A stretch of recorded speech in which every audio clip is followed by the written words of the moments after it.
ಕೊಡ್ತಾ ಇದೆ. ಇಲ್ಲೇ ಮಾತಾಡೋಣ. ಮಾತಾಡಿ ನೋಡಿ, ನಮ್ಮ ಈ ಮೆಗಾನ್ ಹಾಸ್ಪಿಟ್ಲ್ ಅಂತಕ್ಕಂಥ ನಮ್ಮ ಶಿವಮೊಗ್ಗದಲ್ಲಿ ಇರ್ತಕ್ಕಂಥ ಈ ಆಸ್ಪತ್ರೆ ಕರ್ನಾಟಕ ರಾಜ್ಯದಲ್ಲ, ಹಲವಾರು ರಾಜ್ಯಗಳಿದೆ. ನಮ್ಮ ದೇಶದಲ್ಲೇ ಕೆಲವು ಕಡೆಯಲ್ಲಿ ತುಂಬ ಜನಪ್ರಿಯತೆಯನ್ನು ಗಳಿಸುವಂಥ ಆಸ್ಪತ್ರೆ. ಇತ್ತೀಚಿನ ದಿನಗಳಲ್ಲಿ ನಿಮ್ಮ ಆಸ್ಪತ್ರೆಯಲ್ಲಿ ತುಂಬ ಅವ್ಯವಸ್ಥೆಯ ಆಗರವನ್ನು ನೀವು ಉಂಟು ಮಾಡ್ಕೊಂಡಿದ್ದೀರಿ. ಕಾರಣ ಏನಂತ ನಾವು ಕೇಳಲಿಕ್ಕೆ ನಿಮ್ಮ ಹತ್ರ ಬಂದು ಕೂಡ ಸರಿಯಾದಂಥ ಉತ್ತರಗಳನ್ನು ನಮ್ಮ ರೋಗಿಗಳಿಗೆ ಯಾರಿಗೂ ನೀವು ಕೊಡ್ತಾ ಇಲ್ಲ. ಏನಿರ್ಬೋದು ಇದಕ್ಕೆ ಕಾರಣ ಏನು, ಉದ್ದೇಶವಾದರೂ ಏನು? ಇದು ಬಡ ರೋಗಿಗಳಿಗಾಗಿ ಮಾಡಿರ್ತಕ್ಕಂಥ ಈ ಆಸ್ಪತ್ರೆಯಲ್ಲಿ ರೋಗಿಗಳಿಗೆ ನೀವು ಸರಿಯಾದ ವ್ಯವಸ್ಥೆಗಳನ್ನು ಕೊಡ್ತಾ ಇಲ್ಲ ಅಂತಂದರೆ ಏನಿದ್ರು ಏನು ಇದನ್ನು ಕೇಳುವವರು ಯಾರು? ಕೇಳುವವರು ಇಲ್ವೋ? ಹಾಗಾದರೆ ಅವ್ಯವಸ್ಥೆಯನ್ನು ಸರಿಪಡಿಸ್ಕೊಳ್ಳಿಕ್ಕೆ ನಿಮಗೇನು ಆಗ್ತಾ ಇಲ್ವಾ?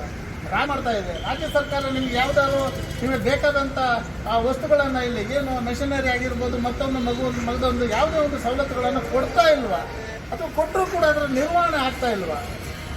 ಇದೇ ರೀತಿ ಅವ್ಯವಸ್ಥೆ ಆಗರವನ್ನು ನೀವು ಮುಂದುವರಿಸ್ತಾ ಹೋದರೆ ಎಷ್ಟು ಅಂತ ನಾವು ತಾಳ್ಮೆಯಿಂದ ಸಹಿಸಿಕೊಂಡಿದ್ದನ್ನು ಇರಬೇಕಂತೇಳಿ ನಮಗೆ ಗೊತ್ತಾಗ್ತಾ ಇರೋದು. ಕಾರಣಕ್ಕೋಸ್ಕರ ಇವತ್ತು ನಾವು ಮುಷ್ಕರವನ್ನು ನಡೆಸಲಿಕ್ಕೆ ತಯಾರಿ ಮಾಡಿಕೊಂಡು ನಿಮ್ಮ ಬಳಿ ಬಂದಿದ್ದೇವೆ. ಇದಕ್ಕೆ ಸರಿಯಾದಂಥ ಸ್ಪಂದನೆ ನಿಮ್ಮ ಹತ್ರ ಸಿಗದೇ ಇದ್ರೆ ನಾವು ಅಹೋರಾತ್ರಿಯಲ್ಲಿ ಧರಣಿಯನ್ನು ನಡೆಸುವವರಿದ್ದೇವೆ. ನಮಗೆ ಎಲ್ಲದಕ್ಕೂ ಪರಿಹಾರ ಕೊಡಬೇಕು. ಇದರಲ್ಲಿ ನಾವು ಏನು ಅಂಶಗಳನ್ನು ಕಾಣಿಸಿದ್ದೇವೆ ನಿಮಗೆ, ಇದಕ್ಕೆಲ್ಲ ಪರಿಹಾರವನ್ನು ನೀವು ಒದಗಿಸ್ಬಿಡ್ಬೇಕು. ಎಷ್ಟು ದಿನದಲ್ಲಿ ನೀವು ಒದಗಿಸ್ಕೊಡ್ತೀರಿ ಅಂತಕ್ಕಂಥ ವಿಚಾರವನ್ನು ಇವತ್ತೇ ನಮ್ಮ ಮುಂದೆ ಹೇಳಬೇಕಾಗುತ್ತೆ ನೀವು. ಅದರ ನಂತರ ನಾವಿಲ್ಲಿಂದ ಆಚೆ ಹೋಗೋರಿದ್ದೇವೆ. ನೋಡಿ, MRI ಸ್ಕ್ಯಾನಿಂಗ್ ಅಂತೇಳಿ ಬಂದಂಥ ರೋಗಿಗಳಿಗೆ ನೀವು ತಿಂಗಳಾನ್ಗಟ್ಟಲೆ ದಿನಾಂಕವನ್ನು ಕೊಟ್ಟು ಕಳಿಸ್ತೀರಿ. ಕಾರಣ ಏನು? ಯಾವ ಉದ್ದೇಶದಿಂದ ತಿಂಗಳಾನ್ಗಟ್ಟಲೆ ನೀವು ದಿನಾಂಕವನ್ನು ಕೊಟ್ಟು ಕಳಿಸ್ತೀರಿ? ಬಡ ರೋಗಿಗಳು ಅವರು ದಿನ ಕೂಲಿ ಮಾಡ್ಕೊಂಡು ಜೀವನ ಮಾಡುವವರು ಇರ್ತಾರೆ. ಒಂದು ದಿನಕ್ಕೆ 20ರಿಂದ 25 ಅದು ಒಂದು ಸ್ಕ್ಯಾನ್ ಮಾಡಲಿಕ್ಕೆ 1 ಗಂಟೆ ಬೇಕು. ಒಂದು ಸ್ಕ್ಯಾನ್ ಆದ್ದರಿಂದ ಮಾಡಿ ಮುಗಿಸ್ತಾರೆ.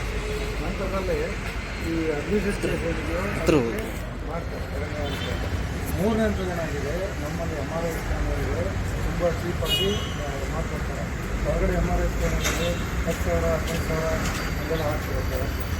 ಅವ್ರೇನಾಗ್ತದೆ, ಅಲ್ಲಿ ಹೊರಗಡೆಯಿಂದ ಇಲ್ಲಿ ಹೋಗಿದ್ರೆ ಮತ್ತೆ ವಾಪಸ್ಸು ಮಾಡ್ಕೊಂಡು ಹೋಗೋ ಆ ಥರದ್ದು ಆಗ್ತಿರುತ್ತೆ. ಆದ್ದರಿಂದ ಏನಾಗುತ್ತೆ, ಆ ಟೈಮಲ್ಲಿ ಓವರ್ಲೋಡ್ ಆಗಿಬಿಡುತ್ತೆ MRI. ಇನ್ನು ಮುಂದಿನ ದಿನದಲ್ಲಿ ಮೋಸ್ಟ್ಲಿ ಇನ್ನೊಂದು MRI ಬರೋ ಸಾಧ್ಯತೆ ಆಗುತ್ತೆ. ಇದೊಂದು ಆಗಿದೆ. ಸೊ ಅದು MRI ಮೋಸ್ಟ್ಲಿ ಏನಾಗಿದೆ, ನಮಗೆ ಮ್ಯಾಕ್ಸಿಮಮ್ ಮಾಡೋಕ್ಕಾಗಲ್ಲ 22 ಕೇಸು. ಅದು ಇನ್ನೊಂದು MRI ಬರ್ತದೆ. ಫಸ್ಟ್ ಬಂದರೆ ಈ MRI ವೆಯ್ಟಿಂಗ್ ಲಿಸ್ಟಿಗೆ ಅದು ಕಡಿಮೆ ಆಗ್ತದೆ. ಮುಂಚೆ ಎಲ್ಲ ತುಂಬ ವೆಯ್ಟಿಂಗ್ ಲಿಸ್ಟ್ ಇರ್ತಿತ್ತು. ಆಮೇಲೆ ಏನಾಗುತ್ತೆ, ಅದಕ್ಕೂ ಒಂದು ಸ್ಟ್ರೆಂತ್ ಅಂತಿತ್ತು MRI. ಏನೋ ಅತಿಯಾಗಿ ಓವರ್ಲೋಡ್ ಆಗಿದೆ ಅದರಿಂದ ಏನಾಗ್ತದೆ, ನಾವು ಲಿಮಿಟ್ನಾಗೆ ಎಲ್ಲರೂ ಮಾಡೋ ಇದು ಮಾಡ್ಕೊಂಡಿರ್ತೀವಿ. ನಂತರ ಮುಂದಿನ ದಿನಗಳಲ್ಲಿ ಬಜೆಟ್ ನಂತರದಲ್ಲಿ ಅದು ಇನ್ನೊಂದು MRI ಮಿಷನ್ ಅವಕಾಶ ಆಗ್ತದೆ. ಅದು MRI ಎಲ್ಲ ಕಡೆಯೂ ಅವೈಲಬಿಲಿಟಿ ಇಲ್ಲ. ಕೆಲವೇ ಪ್ರತಿಷ್ಠಿತ ಆಸ್ಪತ್ರೆಗಳಲ್ಲಿ ಮಾತ್ರ MRI ಸೌಲಭ್ಯ ಇದೆ. ಈಗ ಒಂದು 10% ಜನ ತೊಗೊಂಡ್ರೆ ರೀಸೆಂಟಾಗಿ MRI ಇನ್ಸ್ಟಾಲ್ ಆಗಿದೆ. ಕಾಲಕ್ಕೆ ಸ್ಟೇಜ್ ವೈಸ್ ಇದೆಲ್ಲ ಡೆವಲಪ್ಮೆಂಟ್ ಆಗ್ತಿದೆ. ಸೊ MRIದು ಸಮಸ್ಯೆ ಮೋಸ್ಟ್ಲಿ ಇನ್ನೊಂದು ಮ್ಯಾಕ್ಸಿಮಮ್ 6 ಮಂತ್ಸಲ್ಲಿ almost solve MRI problem solve ಆಗುತ್ತೆ ನೀವು ಹೇಳ್ತಾ ಇದ್ದೀವಿ. ಸರಿ, ಆಯಿತು. ಔಷಧಿ ವಿತರಣೆ ಮಾಡ್ತೀರಾ? ಔಷಧಿ ಏನಿದೆ, ಔಷಧಿ ಪಾರದರ್ಶಕವಾಗಿ ನಡೀತದೆ. ಟೆಂಡರ್ ಪ್ರಾಸೆಸ್ ಅಂತ ಮಾಡ್ತೀವಿ ನಾವು. ಕಾಲಕ್ಕೆ ವರ್ಷ ಇದರಲ್ಲಿ ಟೆಂಡರನ್ನು ಮಾಡ್ತೀವಿ. ಟೆಂಡರಲ್ಲಿ ಯಾವ ಕಂಪನಿ ಬೇಕಾದರೂ ಪಾರ್ಟಿಸಿಪೇಟ್ ಮಾಡ್ಬೋದು. ಆನ್ಲೈನ್ ಟೆಂಡರ್ ಇರ್ತದೆ. ಅದರಲ್ಲಿ ಆ ಕಂಪನಿಗಳನ್ನ HODಗೆ ಪರಮಾಧಿಕಾರ ಕೊಟ್ಟಿರ್ತಾರೆ. ಅವರು ಸೆಲೆಕ್ಟ್ ಮಾಡಿಬಿಟ್ಟು ಟೆಂಡರಲ್ಲಿ ಇಂತಿಂಥ ಕಂಪನಿ ಇಂತಿಂಥ ಅವರು ಅದು ಕೊಡಬೇಕು, ಲೆಕ್ಕ ಕೊಡ್ತಾರೆ. ನಮಗೆ ಬೇಕಾಗ್ತದೆ ಮೆಡಿಸಿನ್ ಯಾವುದಾದ್ರು ಕೊಡ್ತಾ ಇಲ್ಲ. ನಾನು ಹೇಳಿದ ಉತ್ತರ ಪುಸ್ತಕ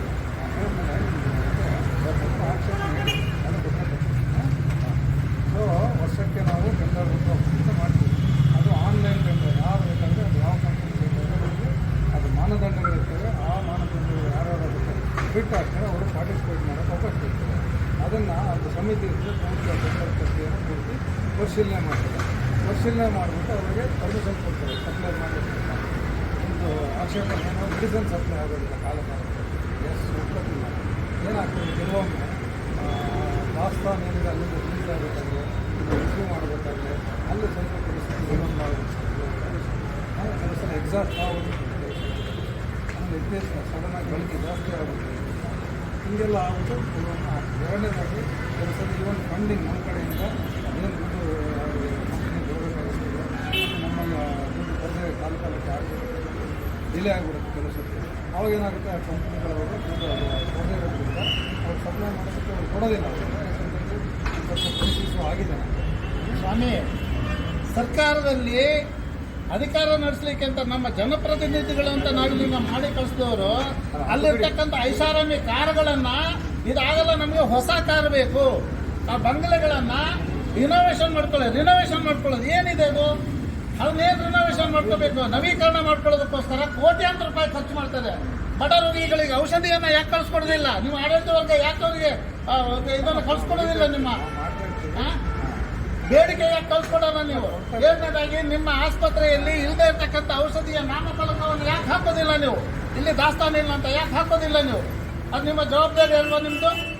ರೋಗಿಗಳ ಅದಕ್ಕೋಸ್ಕರ ಕಾಯ್ಬೇಕಾ? ಇಲ್ಲಿ ಒಂದು ನಾಮಫಲಕ ಹಾಕಿ, ನಮ್ಮಲ್ಲಿ ಇಂಥ ಔಷಧಿಗಳು ದಾಸ್ತಾನಲ್ಲಿ ಇಲ್ಲ ಅಂತ. ನಿಮ್ಮ ಕೇಳಿ ಇಲ್ಲಿ ನಿಮ್ಮ ಕಾರ್ಯನಿರತ ವೈದ್ಯರುಗಳು ಆ ಚೀಟಿಯನ್ನು ಬರೆದು ಹೊರಗಡೆ ಖಾಸಗಿ ಔಷಧಿ ಅಂಗಡಿಗಳಿಗೆ ಕಳಿಸ್ಕೊಡ್ತಾರಲ್ಲ, ಕಮಿಷನ್ ಆಸೆಗೋಸ್ಕರ ಯಾಕೆ ಮಾಡ್ತಾರೆ ಈ ಕೆಲಸನ? ಇಲ್ಲಿ ಈ ಫಾರ್ಮಸಿ ಅಂತ ಅಳವಡಿಸಿದ್ವಿ ನಾವು. ನಮ್ಮಲ್ಲಿ ಈ ಫಾರ್ಮಸಿ ಅಂತ ಎಲ್ಲಿ ಎಷ್ಟು ಮೆಡಿಸನ್ ಇದೆ, ಎಷ್ಟು ದಾಸ್ತಾನು ಇದೆ, ಅದು ಆನ್ಲೈನಲ್ಲಿ ಕಾಣುತ್ತೆ. ಯಾವುದೇ ಒಂದು ಡಾಕ್ಟ್ರಿಗೆ ನಾನು ಅದನ್ನು ಒಂದು ಮಾತ್ರದಲ್ಲಿ ಬಂದು ಈ ಫಾರ್ಮಸಿ ಅಂತ ಹೋಗ್ಬೇಕು.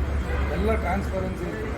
ಎಷ್ಟು ಮೆಡಿಸಿನ್ಸ್ ಇದೆ ನಮ್ಮಲ್ಲಿ, ಎಷ್ಟು ಅದು ಎಕ್ಸ್ಪೈರಿ ಡೇಟ್ ಇದೆ, ಪ್ರತಿಯೊಂದೂ ಈ ಫಾರ್ಮಸಿಗೆ ಕಾಣುತ್ತೆ. ಆ ಈ ಫಾರ್ಮಸಿ ಎಷ್ಟು ನಮ್ಮಲ್ಲಿ ಮಾತ್ರ start ಮಾಡಿರುತ್ತೆ.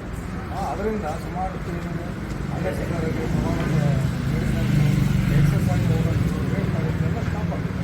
So everything is transparent. ಆಯಿತು, ಅದು ಟ್ರಾನ್ಸ್ಪರೆನ್ಸಿ ಇದೆ ಅಂತ ಹೇಳ್ತಾ ಇದ್ದೀರಿ ನೀವು. ಔಷಧಿ ಕೊಡ್ತಾರಲ್ಲ ಅಲ್ಲಿ, ಅವರು ತಪ್ಪಿ ಬೇರೆ ಯಾವುದು ಆ ಚೀಟಿಯಲ್ಲಿ ಇರ್ತಕ್ಕಂಥ ಔಷಧಿ ಬಿಟ್ಟು ಇನ್ಯಾವುದೋ ಔಷಧಿಯನ್ನು ಕೊಟ್ಟು ಅದನ್ನು ಕೊಟ್ಟ ಮೇಲೆ ಒಂದ್ಸಲ ಬೇಕಾದ್ರೆ ವೆರಿಫೈ ಮಾಡಬೇಕು. ನಾವು ಸ್ವಂತ ಇಲ್ಲಾಂದರೆ ಡಾಕ್ಟರ್ ತಗೊಂಡು ಇನ್ನೊಂದು ಸ್ವಲ್ಪ ಸರಿ ಇದೆ ಔಷಧಿ ಇದನ್ನು ಚೆಕ್ ಮಾಡ್ಕೋಬೋದು. ಅಲ್ಲ ತರ್ತಾನೆ ಇರ್ತಾರೆ, ಬರಲ್ಲ ಪ್ರಿಸ್ಕ್ರಿಪ್ಷನ್ ಏನಿದೆ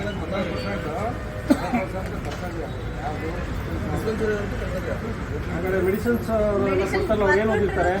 ರಿಫಾರ್ಮ್ ಓದಿರ್ತಾರೆ ಸರ್, ರಿಫಾರ್ಮ್ ಓದಿರ್ತಾರೆ. ಏನು ಮೆಡಿಸಿನ್ ಕೊಡಬೇಕು, ಏನು ಯಾವ್ದಕ್ಕೆ ಏನು ಕೊಡಬೇಕು ಅಂತ ಗೊತ್ತಿಲ್ಲ, ಪ್ರಿಸ್ಕ್ರಿಪ್ಷನ್ ಕೊಟ್ಟಿರ್ತಾರಲ್ಲ. ಅದು ನಾವು ವೆರಿಫೈ ಮಾಡ್ಕೋಬೇಕು. ಮೊದಲು ನಿಮ್ಮ ಏನ್ ಮಾಡ್ಬೇಕು? ಇದು ಫಾಲ್ಟ್ ಅಂತ ಹೇಳಿ ಹಂಗಲ್ಲ, ಅವ್ರು ಆನ್ಲೈನ್ ಮಾಡ್ತೀವಿ ಅಂದ್ರೆ ಮಾಡಲ್ಲ, ಮತ್ತೆ ಓಡಾಡ್ಬೇಕು ನಾವು 2-3 ಸಲ. ಮಾಡಿಲ್ಲ, ನಾವು ಕೊಟ್ಟಿಲ್ಲ, ಆಗಿಲ್ಲ. ಈಗ ಆನ್ಲೈನ್ ಅಂತ ಹೇಳ್ತಿರಲ್ಲ ನಿಮ್ಮ ಮೆಡಿಸಿನ್, ಈಗ ಆನ್ಲೈನ್ ಮೆಡಿಸಿನ್ ತರ್ಕೋದ್ರೆ ಅವ್ರೇನು ಮಾಡಿಲ್ಲ, ಮತ್ತೆ ಹೋಗ್ರಿ ಅಂತ ಹೇಳಿ ಕಳಿಸ್ತೀರ ನೀವು? ನಾವು ಕಳಿಸಲ್ಲ ರೀ. ಆನ್ಲೈನ್ ಅಂದರೆ ಅದು ಚೀಟಿ ಕೊಟ್ಟಿಲ್ಲ ನೀವು, ಅದು ನೀವು ಆನ್ಲೈನ್ ಮೆಡಿಸಿನ್ ಮಾಡ್ಬೇಕು ತಾನೆ, ಮತ್ತೆ ಅದು ಕೊಡೋದು ನಂಬರಲ್ಲಿ ಎಂಟ್ರಿ ಆಗಿರುತ್ತಮ್ಮ, ಆಯ್ತಾ? ಆ ನಂಬರ್ ಮುಖಾಂತರ ಆಗ್ಬೇಕಾಗ್ತದೆ. ಆಯ್ತು. ಈಗ ಅಲ್ಲಿ ಹೋಗ್ತೀವಲ್ಲ ನಾವು ಮೆಡಿಸಿನ್ ಕೊಡ್ರಿ ಅಂತ, ಮತ್ತೆ ಅವ್ರು ಇನ್ನೂ ಮಾಡೇ ಇಲ್ಲ, ಮತ್ತೆ ಹೋಗ್ರಿ ಅಂತ ಯಾಕೆ ಕಳಿಸ್ತಾರೆ? ಹೇಳಮ್ಮ, ಹೇಳಿ ಏನಮ್ಮ? ಹೌದಮ್ಮ. ಅದು ಕ್ಲೀನ್ ಮಾಡ್ಕೊಮ್ಮ.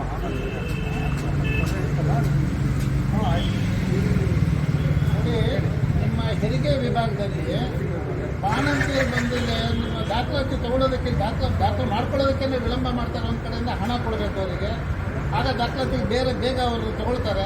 ದಾಖಲಾತಿ ಆದವ್ರನ್ನೂ ಕೂಡ ಅದೇ ರೀತಿಯಲ್ಲಿ ಕಾಣ್ತೀರಿ. ಶುಶ್ರೂಷಕಿಯರು ನೋಡಿ, ನಿಮ್ಮ ನರ್ಸ್ಗಳು ಯಾರೇ ಇರ್ಬೋದು, ಅವರು ಹಣ ಕೊಟ್ಟರೆ ಮಾತ್ರ ಅವರನ್ನು ತುಂಬ ಚೆನ್ನಾಗಿ ಅವ್ರನ್ನ ನೋಡ್ಕೊಳ್ಳುವಂಥದ್ದು ಇದೆ. ಹಣ ಕೊಡದೇ ಇದ್ದರೆ ಅವ್ರು ನೋಡ್ಕೊಳ್ಳೋದಿಲ್ಲ. ಆಮೇಲೆ ಇಲ್ಲಿ ಎಲ್ಲ ವರ್ಗದವರು, ಎಲ್ಲ ಸಿಬ್ಬಂದಿ ವರ್ಗದ ನನಗೆ ತಿಳಿದ ಮಟ್ಟಿಗೆ 90% ಭ್ರಷ್ಟಾಚಾರ ನಡೀತಾ ಇದೆ. ಇಲ್ಲಿ 90% ಭ್ರಷ್ಟಾಚಾರನೇ ನಡೀತಾ ಇದೆ. ಹಣ ಇದ್ರೆ ಮಾತ್ರ ಇಲ್ಲಿ ಒಳ್ಳೊಳ್ಳೆ ಕೆಲಸ ಆಗ್ತದೆ, ಇಲ್ಲಾಂದ್ರೆ ಆಗೋದಿಲ್ಲ. ಯಾಕೆ ಈ ರೀತಿ ಆಡಳಿತ ವರ್ಗ ನೀವು ಏನು ಮಾಡ್ತೀರಿ? ಅದಕ್ಕೆ ನಿರ್ಬಂಧ ಹಾಕ್ಲಿಕ್ಕೆ ಆಗಲ್ವಾ? ಕಡಿವಾಣ ಹಾಕ್ಲಿಕ್ಕೆ ಆಗಲ್ವಾ ನಿಮಗೆ? ಕಾಲಕ್ಕೆ ಮೀಟಿಂಗ್ಸ್ ಮಾಡ್ತಾ ಇರ್ತೀವಿ, ಎಲ್ರಿಗೂ ಹೆಚ್ಚಿಗೆ ಕೊಡ್ತಾ ಇರ್ತೀವಿ, ಹೇಳ್ತಾ ಇರ್ತೀವಿ. ನಿಮಗೆ ಯಾವ್ದಾದ್ರು ಕಂಡು ಬಂದರೆ ನಮಗೆ ಆಮೇಲೆ ಇನ್ನೊಂದು ನೀವೇನಿಲ್ಲಿ ಮಾಡ್ತಾ ಇದ್ದೀರಿ ಅಂತ ಕೇಳಿದ್ರೆ, ಹೊರಗಿನ ಯಾವುದೇ ಒಂದು ದಲ್ಲಾಳಿಗಳನ್ನ ಇಲ್ಲಿ ಬಿಟ್ಕೊಂಡ್ಬಿಟ್ಟು ದಲ್ಲಾಳಿಗಳ ಮುಖಾಂತರ ಯಾರನ್ನಾದ್ರು ಮಾಡಿಸುವಂಥದ್ದು ಅಲ್ಲ. ಈಗ ನೋಡಿ, ಈ ಹಿಂದೆ 2 ವರ್ಷದ ಹಿಂದೆ ಒಂದ್ಸರಿ ಇದೇ ರೀತಿಯ ಒಂದು ಘಟನೆ ನಡೆದಾಗ ನಿಮ್ಮ ಚೇಂಬರ್ನಲ್ಲಿ ಬಂದು ಕೂತು ನಾನು ಮಾತಾಡಿದ್ದೆ. ಒಂದು 24 ವರ್ಷದ ಹುಡುಗನನ್ನು ಒಂದೇ ಗಂಟೆಯಲ್ಲಿ ಸಾಯಿಸಿದ್ರಿ ಈ ಆಸ್ಪತ್ರೆ. ಏನಕ್ಕೆ ಅವ್ನು ಸತ್ತೋದ ಹುಡುಗ? ಅವನಿಗೆ ಸರಿಯಾದಂಥ ಚಿಕಿತ್ಸೆಯ ವ್ಯವಸ್ಥೆ ಇಲ್ಲದಲ್ಲ ಅವ್ನು ಸತ್ತೋದ. ಆಗಲೂ ಕೂಡ ನಾನು ಬಂದು ಇವರ ಚೇಂಬರಲ್ಲಿ ನಾನು ಕೂತು ಮಾತಾಡಿದ್ದೆ, ಇವರಿಗೆ ಹೇಳಿ ಇನ್ನು ಮುಂದೆ ಈ ರೀತಿ ಆಗದೆ ಇದ್ದಾಗ ತಡೆ ಮಾಡ್ಕೊಳ್ಳಿ, ಮತ್ತು ಇನ್ನೇನೋ ಮಾತಾಡಿದೆ ಅಲ್ಲಿ ಮಧ್ಯದಲ್ಲಿ ಇನ್ನೇನೋ ಪ್ರವೇಶ ಮಾಡಿಕೊಂಡ್ರೆ ನಾನು ಇವ್ರನ್ನ ಬಿಟ್ಬಿಟ್ಟು ಹೊರಟೋದೆ, ನಾನು ಸರಿ ಮಾಡ್ಕೊಳ್ಳಿ ನೀವೇ. ಇದು ಎಷ್ಟು ಸಮಯದಿಂದ ಇದೇ ರೀತಿ ನಡೆಸ್ತೀರಿ ಸ್ವಾಮಿ ನೀವು? ಮಡಿಕೆ ಜಿಲ್ಲೂರಿನೊಬ್ಬ ಹುಡುಗ 24 ವರ್ಷದ ಮಂಜು ಅಂತೇಳಿ ಅವನು ಜ್ವರ ಬಂದ ಇಲ್ಲಿ ಅವನ ಸರಿಯಾಗಿ ಚಿಕಿತ್ಸೆ ಕೊಡಲಿಲ್ಲ, ಅವನಿಗೆ ನೋಡೋಣ ತಡೀರಿ ಡಾಕ್ಟ್ರ್ ಇಲ್ಲ ಅಂತೇಳಿ ಸಾಯಿಸಿ ಕಡೆಗೆ ಸತ್ತೋದ. ಈ ರೀತಿಯ ತುಂಬ ಹಲವಾರು ಕೇಸ್ಗಳು ನಿಮ್ಮ ಆಸ್ಪತ್ರೆಯಲ್ಲಿ ನಡೀತಾ ಇದೆ. ಮತ್ತು ಇನ್ನು ಹೇಳ್ತಾರೆ, ಇನ್ನು ಕೆಲವರಿಗೆ ಅನುಮಾನಗಳಿದೆ, ಮಕ್ಕಳುಗಳನ್ನು ಬದಲಾವಣೆ ಮಾಡ್ತಾರೆ, ಜನನವಾದ ಶಿಶುವನ್ನು ಬದಲಾವಣೆ ಮಾಡ್ತಾರೆ, ಅದರ ಬದಲು ಮಾಡ್ತಾರೆ ಅಂತಕ್ಕಂಥ ವಿಚಾರ ಕೂಡ ಬರ್ತಾ ಇದೆ. Good morning. ಚೇಂಬರ್ಲ ಕೂತಿದ್ದೀನಿ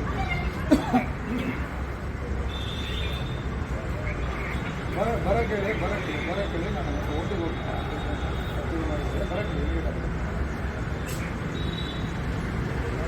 ನೋಡಿ, ಮೊದಲನೇದಾಗಿ ನಿಮ್ಮ ಹಾಸ್ಪಿಟ್ಲಲ್ಲಿ, ನಿಮ್ಮ ಈ ಆಸ್ಪತ್ರೆಯಲ್ಲಿ ನಾವು ಕೇಳ್ತಿರುವಂಥದ್ದು ಏನು, ನಮ್ಮ ಬೇಡಿಕೆಯನ್ನು ನಮ್ಮದು ಅಂತ ಕೇಳಿದ್ರೆ ಬಂದಂಥ ರೋಗಿಗಳನ್ನು ತುಂಬ ಹತ್ತಿರದಲ್ಲಿ ಅವ್ರನ್ನ ತುಂಬ ಪ್ರೀತಿಯಿಂದ ಕಂಡು ಆದಷ್ಟು ಬೇಗ ಅವರಿಗೆ ಚಿಕಿತ್ಸೆಯನ್ನು ಕೊಡಿಸುವಂಥ ಒಂದು ವಿಧಾನವನ್ನು ನೀವು ಸರಿಪಡ್ಕೋಬೇಕು. ಎರಡನೇದಾಗಿ ಯಾವುದೇ ಸಿಬ್ಬಂದಿಗಳು ನಮಗೆ ಕೇಳ್ಪಟ್ಟಿದೆ, ಕೆಲವು ಸೆಕ್ಯೂರಿಟಿಗಳು ಅದೇ ರೀತಿ ಮಾಡ್ತಾರೆ, ಉಡಾಫೆ ಉತ್ತರಗಳನ್ನು ಕೊಡೋದನ್ನು ನಿಲ್ಲಿಸಬೇಕು. ಇನ್ನು ಮುಂದಿನ ದಿನಗಳಲ್ಲಿ ಯಾರೇ ಆಗಲಿ ನಮ್ಮ ಸಂಘಟನೆ ವತಿಯಿಂದ ನಾವಿಲ್ಲಿ ಬಂದು ಪ್ರತಿಭಟನೆ ಮಾಡಲಿಕ್ಕೆ ಅವಕಾಶ ಕೊಟ್ರಿ ಅಂತೇಳಿ ಆದರೆ ಖಂಡಿತವಾಗ್ಲೂ ನಾವು ಧರಣಿ ನಿರತರಾಗಿ ಇಲ್ಲೇ ಕೂರ್ತೇವೆ, ಹಗಲು ರಾತ್ರಿ ಇಲ್ಲಿಂದ ಇದ್ದು ಹೋಗೋದಿಲ್ಲ. ನಾವು ಇದನ್ನ ಸರಿಪಡಿಸೋ ತನಕ ನಾವು ಬಿಟ್ಟು ಹೋಗೋ ಜನ ಅಲ್ಲ. ನಾವು ಆಸ್ಪತ್ರೆ ಎಲ್ಲ ಚೆನ್ನಾಗಿದೆ, ಕಟ್ಟಡ ಆಸ್ಪತ್ರೆ ಚೆನ್ನಾಗಿದೆ, ಕಟ್ಟಡ ಚೆನ್ನಾಗಿದೆ ಏನು ಸರ್? ಚೆನ್ನಾಗಿಲ್ಲ ಅಂದರೆ 10 ಜನ ಪೇಷಂಟ್ ಬರೋದಿಲ್ಲ. ಹೊರತುಪಡಿಸಿ ಇಂಥ 6 ಜಿಲ್ಲೆಗಳಿಂದ ಜನ ಬರ್ತಾರೆ.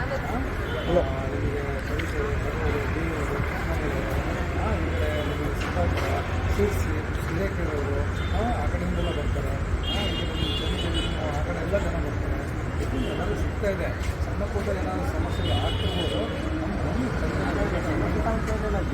ಆಯ್ತಪ್ಪ, ನಾನು ಇನ್ನೇನು ಮಾಡಿ, ಜ್ವರ ಬಂದರೆ ಅಟೆಂಡ್ ಮಾಡ್ತೀವಿ. ಈಗ ನಿಮ್ಮ ಗಮನಕ್ಕೆ ತರೋದು ನೋಡಿ, ಲಿಖಿತ ರೂಪದಲ್ಲಿ ನಿಮ್ಮ ಗಮನಕ್ಕೆ ತಂದಿದ್ದೀವಿ, ಲಿಖಿತ ರೂಪದಲ್ಲಿ ತಂದಿದ್ದೀವಿ. ಇದಕ್ಕೆಲ್ಲ ಪರಿಹಾರವನ್ನು ನೀವು ಆದಷ್ಟು ಸ್ಕ್ಯಾನು ಆಗುತ್ತೆ, ಆಯಿತಾ? ಯಾವುದು ಪೇಮೆಂಟ್ ಆಗಲ್ಲ ಇದು ಮುಂದಿನ ದಿನಗಳಲ್ಲಿ. ಎಂಆರ್ಗಳಿಗೆ ಶಿವಮೊಗ್ಗದಲ್ಲೇ ಒಂದು MRI ಸ್ಕ್ಯಾನು ಮಾಡಿಸ್ಬೇಕಂದ್ರೆ ದೊಡ್ಡ ಮುಂದುವರೆದ ದೇಶಗಳಲ್ಲಿ ಎಷ್ಟೋ ಕ್ಯೂ ಇದೆ. ಅಮೇರಿಕದಲ್ಲಿ ಹೋಗಿ ಎಷ್ಟೋ ಸ್ಕ್ಯಾನ್ ಆಗುತ್ತೆ. ನಮ್ಮಲ್ಲಿ ಆಗುತ್ತೆ, ಎಮರ್ಜೆನ್ಸಿ ಸ್ಕ್ಯಾನ್ ಇಮಿಡಿಯೇಟ್ ಮಾಡಿಸ್ಬೇಕು, ಅಡ್ಮಿಷನ್ ಇಮಿಡಿಯೇಟ್ ಮಾಡಿಸ್ಬೇಕು. ಸರ್ ಇಮಿಡಿಯೇಟ್ ಯಾವತ್ತೂ ಆಗಲ್ಲ, 1 ತಿಂಗಳು 2 ತಿಂಗಳು ಸರ್. ಅಲ್ಲ, ಅದು ಬರೋವರೆಗೆ ಇಲ್ಲ ಆಗಲ್ಲ, ಎಮರ್ಜೆನ್ಸಿ ಅದು ಬರೋವರೆಗೆ ಇಮಿಡಿಯೇಟ್ ಆಗಲ್ಲ. ಅಲ್ಲ ಸರ್, ನನಗೆ 2 ತಿಂಗಳು ಬಂದಿದ್ದೆ ನಾನು. ನಿಮಿಷ ಬಂದಿದ್ದು ಸ್ಕ್ಯಾನು 2 ತಿಂಗಳು ಸರ್. ನಾನು ಬೆಂಗಳೂರು ಅಂತ ಬಂದು ಮಾಡಿಸ್ತಾರೆ, 2 ತಿಂಗಳು ಆದ್ಮೇಲೆ ಮಾಡಿಸಿರೋದು. ಬೇರೆ ದೇಶಗಳು ಕಂಪೇರ್ ಮಾಡಿದ್ರೆ ನಮ್ಮ ದೇಶ ತುಂಬ ಡೆವಲಪ್ ಆಗಿದ್ದಾರೆ. ಆಮೇಲೆ ಕೇಳಿ, ಇಲ್ಲಿ ಮಣಿಪಾಲದಲ್ಲಿ ದಿನಕ್ಕೆ ಲಕ್ಷಾಂತರ ರೋಗಿಗಳು ಬರ್ತಾರೆ, ಸಾವಿರಾರಲ್ಲ ಲಕ್ಷಾಂತರ. MRI ಸ್ಕ್ಯಾನಿಂಗ್ ಬೆಳಿಗ್ಗೆ ತಗೊಂಡ್ಬಿಟ್ರೆ ಮಧ್ಯಾಹ್ನದೊಳಗೆ MRI ಸ್ಕ್ಯಾನಿಂಗ್ ಆಗಿ ಬರ್ತಾರೆ. ಯಾಕೆ ಈ ರೀತಿ ವಿಳಂಬ ಧೋರಣೆ? ನೀವೇನು ಉಡಾಫೆ ಉತ್ತರ ನೀವು ಕೂಡ ಕೊಡೋದು ಸರಿಯಲ್ಲ. ನನ್ನ ದೃಷ್ಟಿಯಲ್ಲಿ ನೀವು ಅಮೆರಿಕದ ಪ್ರಸ್ತಾಪ ಇಲ್ಲಿ ಮಾಡಬೇಡಿ. ನಮ್ಮ ದೇಶ ಗ್ರಾಮೀಣ ಭಾಗ, ಗುಡ್ಡಗಾಡು ಪ್ರದೇಶದಿಂದ ಕೂಡಿದಂಥ ಭಾರತ ದೇಶದಲ್ಲಿ ಸ್ಕ್ಯಾನ್ ಸೆಟ್ಲ್ ಆಗ್ತದೆ. ಪ್ರಾಬ್ಲಮ್ ಸಾಲ್ವ್ ಆಗುತ್ತೆ. MRI ಸ್ಕ್ಯಾನ್ ಒಂದೇ ಅಲ್ಲ ಸ್ವಾಮಿ, ನಾನು ಇದರಲ್ಲಿ ಏನೇನು ಕಾಣಿಸಿದ್ದೇನೆ, ಇಲ್ಲಿ ಏನೇನು ಕಾಣಿಸಿದ್ದೇವೆ ಎಲ್ಲವನ್ನೂ ನೀವಲ್ಲಿ ಕೂತ್ಕೊಂಡು ಕೂಲಂಕುಷವಾಗಿ ಎಲ್ಲ ಪರಿಶೀಲನೆ ಮಾಡಿ ನೋಡಿ, ಓದಿ ಅದನ್ನು ನಿಧಾನವಾಗಿ. ಅಷ್ಟೂ ಸಮಸ್ಯೆಗಳು ನಮಗೆ ಇತ್ಯರ್ಥ ಆಗಬೇಕು. ನಮ್ಮ ಇಷ್ಟು ಸಮಸ್ಯೆಗಳನ್ನು ಇತ್ಯರ್ಥಪಡಿಸೋದಕ್ಕೆ ನಿಮಗೆ ಕಾಲಾವಕಾಶ ಕೊಡ್ತಿದ್ದೀವಿ. ಕೇವಲ 20 ದಿನಗಳ ಕಾಲಾವಕಾಶ, ಅಷ್ಟರೊಳಗೆ ನೀವು ಉತ್ತರ ಕೊಡಬೇಕು ನಮಗೆ. ಓಕೆ, ಥ್ಯಾಂಕ್ ಯು, ಧನ್ಯವಾದ.